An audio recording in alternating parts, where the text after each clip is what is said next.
అమరావతిలో బ్యాంక్ భవనాల శంకుస్థాపన కార్యక్రమంలో పాల్గొన్న రాష్ట్ర మంత్రి నారా లోకేష్ రాజధాని సమస్యలపై మళ్లీ విరుచుకుపడ్డారు.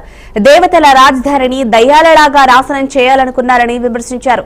3 రాజధానుల పేరుతో గత ప్రభుత్వం 3 ముక్కలాట మాత్రమే ఆడిందని దుయ్యబట్టారు.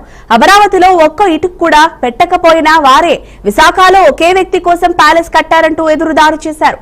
రాజధాని అభివృద్ధిని వేగంగా ముందుకు తీసుకెళ్లేందుకు ప్రభుత్వం కట్టుబడి ఉన్నదని మంత్రి స్పష్టం చేశారు. అమరావతి దేవతల రాజధానిని దయాలుగా విధ్వంసం చేయాలని ఆనాడు చూశాడు. 3 రాజధానులని 3 ముక్కలాటలాడి కనీసం ఒక్క ఇటుక కూడా అయిన పరిస్థితి మనందరం చూసాం.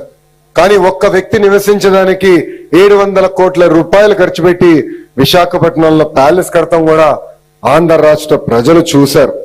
ఎన్ని కుట్రలు చేసినా, ఎన్ని ఇబ్బందులు పెట్టినా జై అమరావతి అనే నినాదంతో మనందరం కలిసికట్టుగా ముందరికెళ్ళాం. మనందరం చూసాం. చిన్న పిల్లల దగ్గర నుంచి 80 సంవత్సరాల వృద్ధి వరకు మనందరం ఒకే నినాదం, ఒకే రాష్ట్రం, ఒకే రాజధాని, జై అమరావతి అని ఆనాడు పెద్ద ఎత్తున మనందరం పోరాడం. జై అమరావతి అన్నందుకు రైతులపైన కేసులు పెట్టారు. మహిళల్ని ఏకంగా పోలీసు బూటులతో ఆనాడు తంతం కూడా మనందరం చూసాం.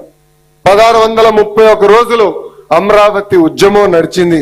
2000 మంది 270 మంది రైతులు వాళ్ళ ప్రాణాలు కోల్పోతాం కూడా చూసాం.